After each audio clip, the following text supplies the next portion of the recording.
Et salut à tous et bienvenue dans cette nouvelle vidéo consacrée à la série sur TensorFlow 2.0. Donc dans cette nouvelle vidéo on va voir comment est-ce que vous pouvez créer votre propre layer.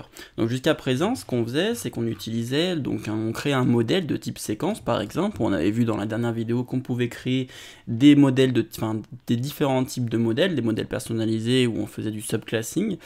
Et donc là jusqu'à présent quand on utilisait par exemple le mode séquence ou même quand on faisait du subclassing, on utilisait des layers qui étaient déjà disponibles. On faisait tf.keras.layers, quelque chose, et là on sélectionnait le layer qu'on avait envie. Jusqu'à présent, on avait par exemple beaucoup sélectionné le layer dense, qui nous faisait qui faisait en sorte qu'on pouvait créer un layer rempli de neurones qui était donc rattaché à la couche précédente ou alors aux inputs s'il n'y avait pas de couche précédente. Et donc là on va voir comment est-ce qu'on peut créer nos propres layers. Donc en fait le fait de pouvoir créer nos propres layers, ça va faire qu'on va pouvoir créer donc nos propres opérations et donc pas faire forcément que seulement les opérations qui nous sont proposées dans, les opérations qui sont contenues dans les layers. Là on va pouvoir créer notre propre layer avec les propres opérations qu'on a envie à l'intérieur. Donc le code va ressembler à ça, il va être assez simple en fait quand on va à l'utilisation. On crée ici en fait un modèle de type séquence. Et ici, en fait, plutôt d'ajouter donc un layer qui existe déjà, donc si ça existait déjà, on ferait modèle.add de tf.keras.layers. Et là, par exemple, on mettrait dense si on veut sélectionner le dense. Plus tard dans la formation, on utilisera conv2d pour faire de la convolution, par exemple. On utilisera aussi des layers pour faire des réseaux de neurones récurrents. Mais là, on va simplement en fait utiliser MLP layer. Et MLP layer, c'est un layer que je viens de créer. Et donc c'est une classe ici que j'ai créée, mais qui hérite. Donc comme on l'avait fait dans les dernières vidéos, j'avais dans le subclassing, dans la vidéo sur le subclassing, on avait hérité d'une classe pour pouvoir créer notre propre modèle. On avait hérité de tf.keras.model, de tf.keras.model. Ici on va hériter de tf.keras.layers.layer. Et là on voit que c'est layer en majuscule, et ça c'est donc la classe layer parente auquel on va hériter. Donc notre classe ici va hériter de ce layer, de toutes les propriétés d'un layer. Donc là en fait on va ajouter, ce qu'on va faire c'est qu'on va donc ajouter à notre modèle notre nouveau layer, et en fait donc là on va faire un MLP, donc ça veut dire un multilayer perceptron. Donc un multilayer perceptron c'est quoi en fait? C'est tout simplement une suite de layers. Donc là en fait ce qu'on va faire c'est un layer qui en lui-même en fait va contenir d'autres layers. Donc c'est simplement en fait pour faire du pratique, hein, c'est simplement pour vous donner un exemple de layer qu'on va pouvoir faire, où on va pouvoir du coup faire plein de choses à l'intérieur. En pratique, vous l'utiliserez jamais en fait ce type de layer là, mais c'est vraiment pour vous montrer l'intuition derrière le fait de créer un layer, comment est-ce qu'on peut articuler tout ça. Et donc là ce qu'on va faire c'est qu'on va en fait ce layer là, on va pouvoir lui dire eh ben je veux que tu crées deux layers, donc un layer qui est constitué de 4 neurones, un layer constitué de 2 neurones, donc 1, 2, 3, 4 neurones sur le premier layer, et un autre layer de 2 neurones. Donc là on lui dit simplement ça, donc un layer de 4 neurones, un layer de 2 neurones, donc là qui sera l'output, ce sera le deuxième, enfin le dernier ici. On lui dit pour le premier layer tu mets des activations par ReLU, et pour le dernier layer tu mets une activation par softmax pour avoir une distribution de probabilité sur la fin. Et enfin, là, on va simplement faire un modèle.predict, et là, on va lui envoyer 5 inputs, et chacun des inputs va avoir 10 valeurs, donc ce sera des vecteurs de 10. Donc là, pour le moment, ce que j'ai fait, c'est pas grand-chose. Là, pour le moment, tout simplement, quand je fais un modèle.predict, eh ben, ça me renvoie tout simplement les inputs que j'ai passés, c'est-à-dire ici, j'ai initialisé 5 inputs de 10 valeurs, et là, on voit donc tous les zéros du np.0 que j'ai fait. Donc pour le moment, le layer est vide, et il ne fait absolument rien. Et donc là on va voir comment est-ce qu'on peut aller donc coder ce layer là pour qu'il commence à faire quelque chose. Donc il y a 3 parties principales à prendre en compte quand on va créer un layer. La première partie qui est importante c'est le init. C'est ce qui va être appelé en premier quand on va initialiser le layer. Donc ça va être appelé en fait à ce niveau là.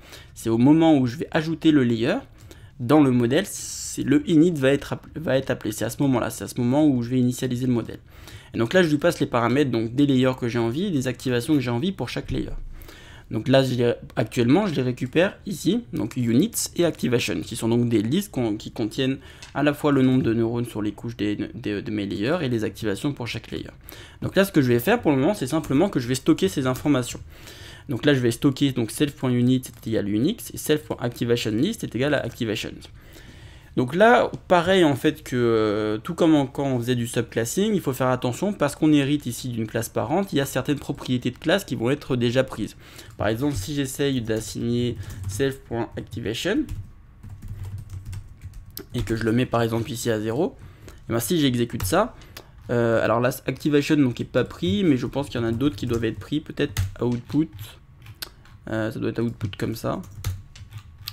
Voilà, par exemple output ici, tout comme là on peut quand set attribute, donc output on ne peut pas le mettre parce qu'il est déjà mis par la classe parent, donc il faudra faire attention à des petites choses comme ça lorsqu'on crée un layer.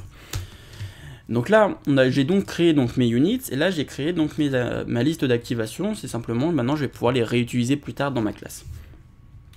Ensuite, il y a une deuxième partie qui est importante dans le modèle, c'est la partie build. Donc build, pareil, ça hérite de la classe parente.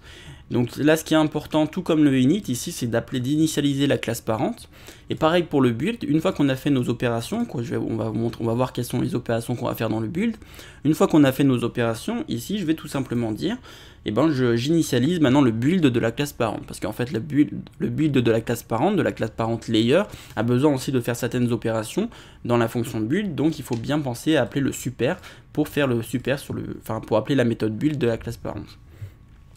Donc le build en fait il est appelé, donc en fait maintenant qu'on a ajouté ce layer à notre modèle, en fait au début vous remarquez qu'à ce moment là, lorsqu'on ajoute ce layer à la classe, au modèle, on ne sait pas encore quel est l'input qu'on va recevoir.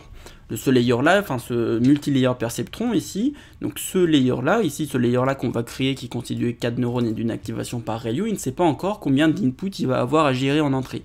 Il va pas, les inputs qui vont être en entrée, ça peut par exemple être la sortie d'un layer précédent, ou ça peut être les entrées ici, comme on a fait ici, des inputs qu'on envoie directement. Mais on ne sait pas encore la shape. La shape, c'est ici 5 par 10, donc c'est 5 valeurs où chacune des valeurs a 10 valeurs. Enfin, chacune des entrées a 10 valeurs. Et donc ça, on ne le sait pas encore au moment où on ajoute ici. Finalement, on le sait seulement à ce moment-là, seulement au moment où on commence à faire un modèle.predict, et qu'ici, on donne des informations sur quelles sont les entrées. Parce que jusqu'à présent, on n'avait pas spécifié quelles étaient les entrées. Et donc le build ici, il va être appelé par Keras, enfin par la classe modèle, il va être appelé en fait le build seulement au moment où on connaît la taille des inputs. Et en l'occurrence, ici, on peut récupérer la taille des inputs dans le input shape qui est ici. Donc si ici, j'affiche le input shape, donc input shape comme ça, vous voyez qu'ici, là, si je mets donc add layer, hop. Maintenant, si je mets make a prediction, voilà, j'envoie ça. Donc là, j'ajoute un layer, donc le build n'a pas encore été appelé. Là, par contre, je fais une prédiction, et on voit qu'en fait, ici, là, par contre, le build est appelé au moment de la première prédiction. Par contre, on notera que si on appelle 2 fois le predict, et ben voilà, si j'appelle, alors, hop, ça, voilà. Si j'appelle 2 fois le predict, et ben la méthode build est appelée qu'une seule fois. En fait, dès le premier predict, Keras, enfin tf.keras, en gros, a pu déduire déjà quelle était la taille des inputs.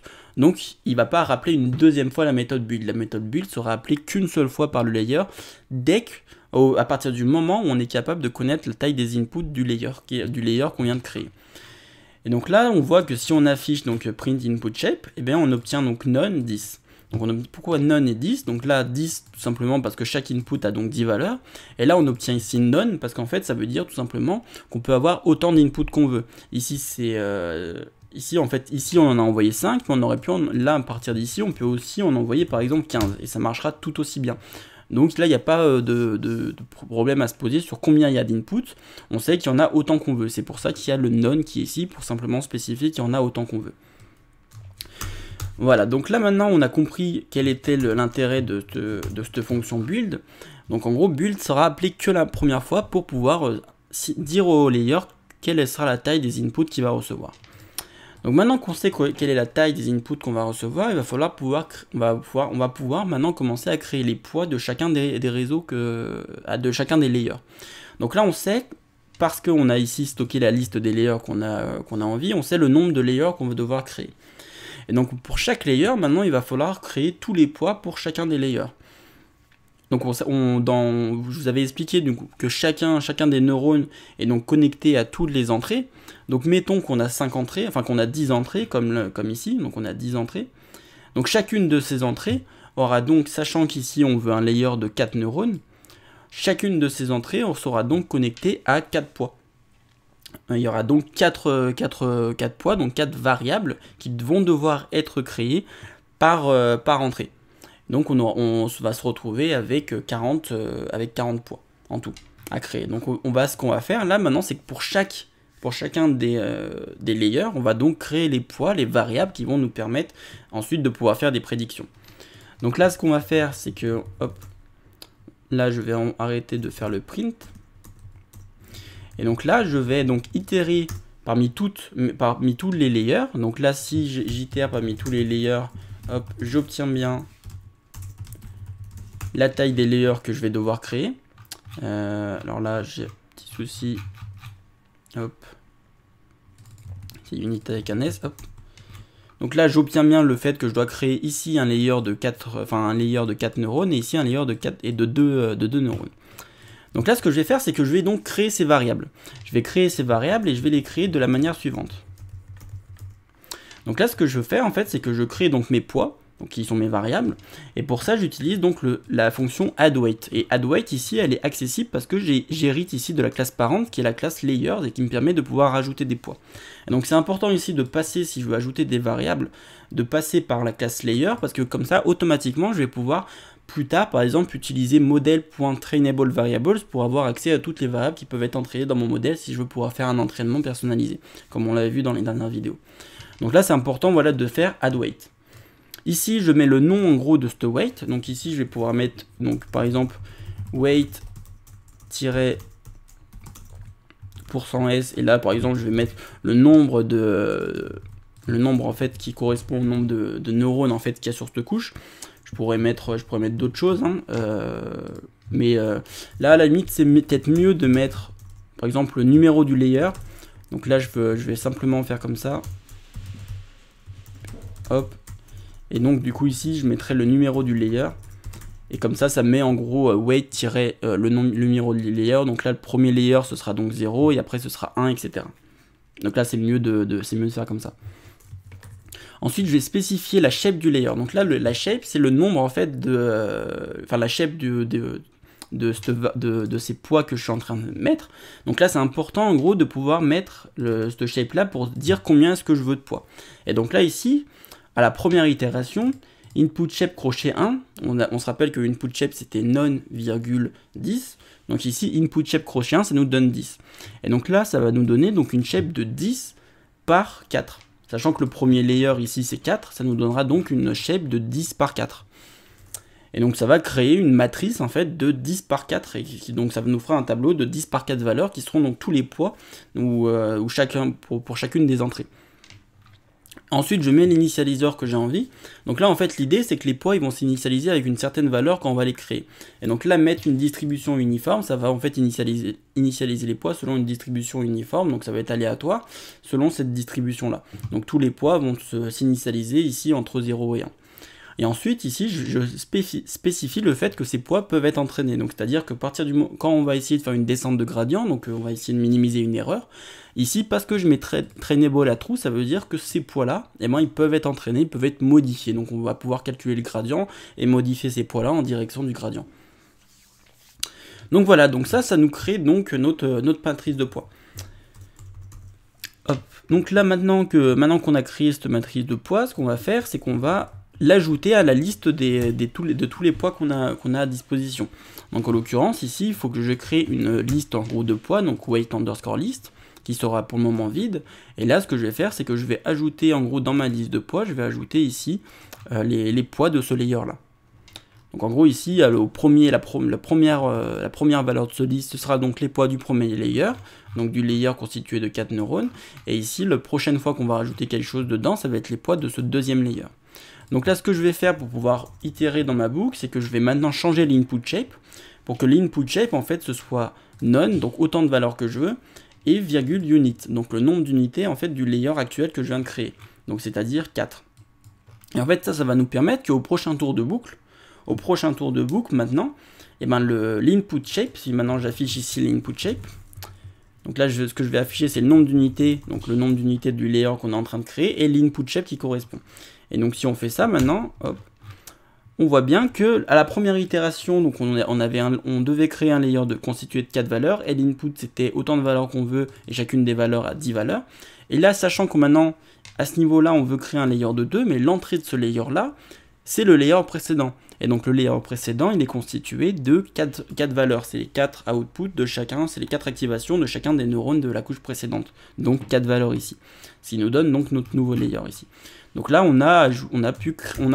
automatiquement, là, on peut donc créer les poids de chacun des layers avec cette petite boucle-là.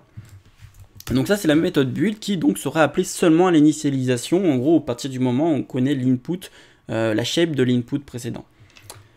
Donc maintenant, la dernière méthode qui peut être utile, c'est donc la méthode call. Donc la méthode call, elle va être appelée au partir du moment où on fait un modèle .predict ou qu'on fait simplement un modèle qu'on appelle comme ça pour avoir un tensor. Donc là, ça ne change pas grand-chose, mais quand on fait un predict, donc c'est cette méthode, c'est la méthode call qui est appelée, tout comme quand on crée un modèle, c'était la méthode call qui était appelée. Quand on faisait du subclassing, c'était la méthode call qui est appelée. Et donc là, la méthode call, on n'a qu'un seul paramètre ici à notre disposition, qui est x, qui est donc l'entrée, en gros, qui est donc l'entrée de ce layer-là. Et donc ici, ce qu'on va faire, c'est qu'on va donc itérer dans tous nos poids, on va multiplier les entrées par les poids, ce qui nous donnera la valeur de préactivation. Une fois qu'on a la valeur de préactivation, on va donc appliquer la valeur d'activation, enfin la fonction d'activation sur notre préactivation. Et ensuite, on utilisera cette valeur d'activation comme entrée du layer suivant. Donc là pour le moment, ce que je vais faire, c'est que je vais set output est égal x. En fait, ça va me permettre de pouvoir itérer dans ma boucle. Vous allez voir tout de suite, ça va être plus pratique. Donc là, ce que je fais, c'est que j'itère en fait dans tous les poids de ma liste de poids. Donc là, en gros, la première itération, je serai donc avec les poids de mon premier layer. Et j'itère également en parallèle en fait avec la liste des activations. Donc là, si je print wait et activation, ce que j'obtiens, c'est donc ici là j'obtiens donc une première variable ici. Ça c'est mes variables en gros de ma première couche. Et je vois que l'activation ça va être Relu. Et là je parcours mes poids de mon deuxième layer. Et je vois qu'en fait c'est bien donc la shape 4.2 qui correspond bien au poids de mon deuxième layer. Et je vois que je veux ici une activation par softmax. Donc première chose que je vais faire, c'est donc que je vais multiplier toutes mes entrées. Donc chacun des neurones va donc être chacun des neurones d'un layer va donc être multiplié. On va faire la multiplication entre le poids et une entrée, plus la multiplication d'une poids et d'une entrée, comme je l'avais expliqué dans une des premières vidéos de la formation. Donc là, en fait, cette opération, on peut le faire très simplement en faisant un output est égal à tf.matmul, donc de output fois wait. Et donc ici, output à la première itération, ce sera tout simplement égal à x. Donc ça va donc multiplier donc tous les entrées par les poids correspondants. Et si là, j'affiche output, j'obtiens donc... Alors là, maintenant, je peux arrêter peut-être d'afficher ça. Hop. Si je fais ça, j'obtiens donc à la première multiplication, j'obtiens donc autant de valeurs que je veux, mais j'obtiens ici 4 valeurs en sortie, autant de valeurs autant d'entrées qu'il y avait d'entrées, et j'obtiens bien 4 valeurs, qui sont les valeurs d'activation de mon premier layer. Et là, comme j'ai ici redéfini output, à la prochaine itération, output sera utilisé en gros pour multiplier donc l'output du premier layer, donc qui est constitué de 4 neurones, donc 4 valeurs de préactivation pour le moment, multiplié par les poids du layer suivant. Et donc là, on obtient bien donc là, à chaque fois les préactivations de chacun des layers. Et donc maintenant, la seule chose qu'il nous reste à faire, c'est d'ajouter les activations. Et donc là, pour ajouter les activations, là, là c'est vraiment ici pour l'exemple, on ne va pas se casser la tête, on va simplement regarder quelle était l'activation qui était choisie, donc reduce, sigmoid ou softmax, et si c'est autre chose, pour le moment, on ne va pas le considérer. Et donc là, si c'est reduce, ce qu'on va faire, c'est qu'on va utiliser tf.nn.relu, là on utilisera sigmoid, et là on utilisera softmax, donc on appliquera donc la fonction d'activation désirée sur la préactivation du layer.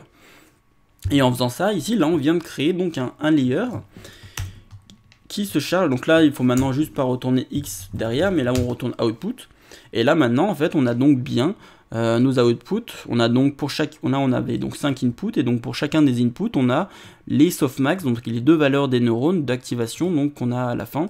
Donc là pour le moment, parce que j'ai mis que des zéros, de toute manière les valeurs d'activation du dernier layer c'est tout 0,5, on voit que ça fait bien 1 la somme. mais on a pu créer ça voilà, assez simplement.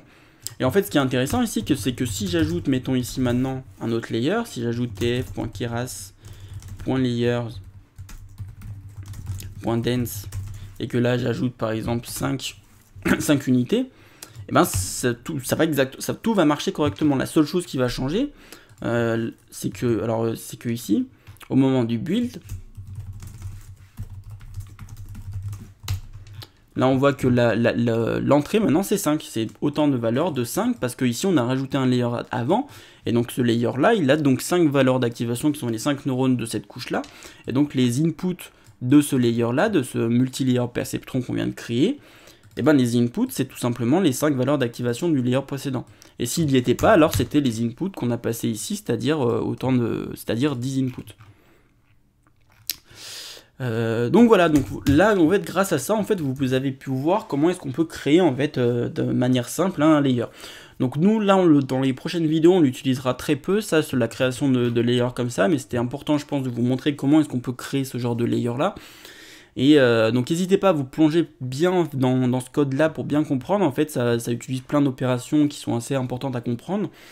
Prenez le temps de lancer le code par vous-même, d'essayer de voir si vous comprenez bien en fait toutes ces étapes là. Et voilà. N'hésitez pas donc non plus à aller donc sur le Discord à poser vos questions si il y a des choses que vous n'avez pas compris ou des points que vous n'avez pas bien assimilés. Vous allez sur le channel TensorFloat 2.0 et vous posez vos questions. Et voilà, n'hésitez pas non plus à partager cette vidéo et à vous abonner si vous voulez suivre toute la série consacrée à TensorFloat 2.0 et sur toutes les vidéos que je fais sur l'intelligence artificielle de manière générale. Et moi je vais vous dire à la prochaine.